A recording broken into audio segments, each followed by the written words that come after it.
আসার পর তার যে চালচলন সেটির বিষয়ে একটু জানতে চাই। আসলে রাত্রে শেষ রাত্রে আমাদের মাজার সুবিধা এসেছে। আসার পরে উনি একটা পাগল ছিল, তাদের সাথে বৈশা গেছে। প্রথমে আমরা বুঝতে পারি নাই যে উনি সৌম্য চৌধুরী। এরপর যখন বুঝতে পারছি, প্রথম ওনাকে আমরা হেফাজত করছি, দুজনকে দিয়ে তদারকি করাইছি, বিভিন্ন জায়গায় খবর দিচ্ছি, যাদেরকে দেওয়ার মতো প্রশাসনকে খবর দিচ্ছি। প্রশাসনের সাথে আমাদের কথা হয়েছে, প্রশাসনের লোকজন আসছে, আসার পরে ওনাকে খোঁজকাজ করছে। আপনারাও তার মধ্যে এসেছেন, আপনারা দেখতেছেন ওনার সাথে আচার আচরণটা কেমন? আচার আচরণ ভালো, আবার হঠাৎ মাঝে মাঝে ক্ষিপ্ত যায়। ভালো, কিন্তু স্বাভাবিক আচার আচরণ হয়, কিন্তু হঠাৎ মাঝে মধ্যে ক্ষিপ্ত আচরণ। মানুষের মধ্যে ভালোবাসা আসে, এই তো আমরা করি।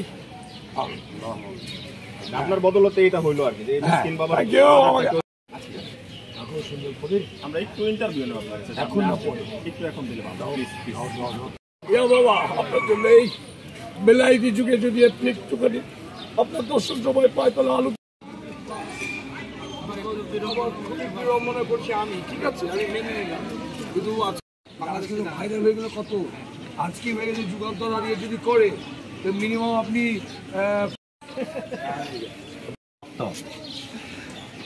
কি হয়েছে, কি সমস্যা কি বলো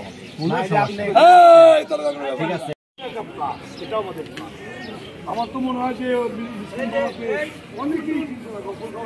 হ্যাঁ, তো ভালো লাগছে এখানে এসে। সত্যি কথা হয়েছে কি, সারা রাত আমি বাবার ইয়েতে ধ্যানে ছিলাম বা নামাজ টামাজ করেছি।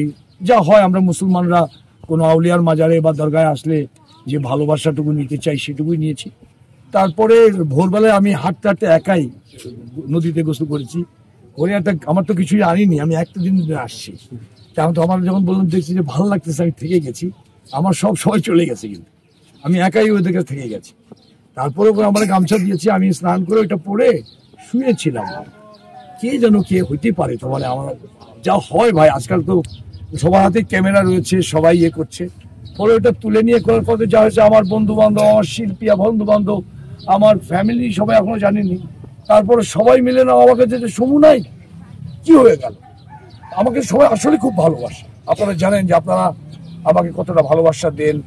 আমিও খুব উপলব্ধি করি যে আমি সত্যিকার অর্থে বলি যে আমি সমু একজন অভিনেতা হিসেবে মানুষের ভালোবাসা পেয়ে যতটা ধন্য। আমি অত বড় লোক বা আমার গাড়ি নেই, বাড়ি নেই, এটা নিয়ে আমার কোনো আফসোস নেই। আমি মানুষের ভালোবাসা পেয়ে রাখতে চাই। মানুষের মাঝে পেয়েছি যে পানি, তাই দিয়ে রয়েছি গান। মানুষের মাঝে ঢেলে দিয়ে যাব মানুষের দিয়ে। আপনি শারীরিকভাবে সুস্থ আছেন তো? আপনার কি মনে হচ্ছে? না, ঠিক আছে। তাহলে আপনি কিছু প্রশ্ন করছেন কেন? ধরে শারীরিকভাবে মাইরে দেখাবো যে আমি সুস্থ আছি কিনা। হ্যাঁ, বছর আর চুদি খান কিছু না মারবো কেন সাংবাদিকের মারে চুদি। না না, বাচ্চারা সুস্থ আছে দেখছি, দেখেন কিছু না, দেখো বন্ধ করবো। শরীরটা ঠিক আছে? শরীরটা ঠিক আছে?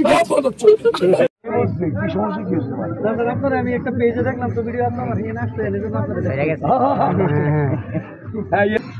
8-9 থেকে বাবার ফাইনাল রিপোর্ট সব কিছু আমি লিখতাম। এবং 5টায় আমি ক্লাস 5-এ থাকতে কোটচাঁদপুর থানা, মহেশপুর থানা। আসসালামু আলাইকুম স্যার, কেমন আছেন? আলহামদুলিল্লাহ। আপনার জন্য আমরা পাঠাচ্ছি যে আমি দাবানল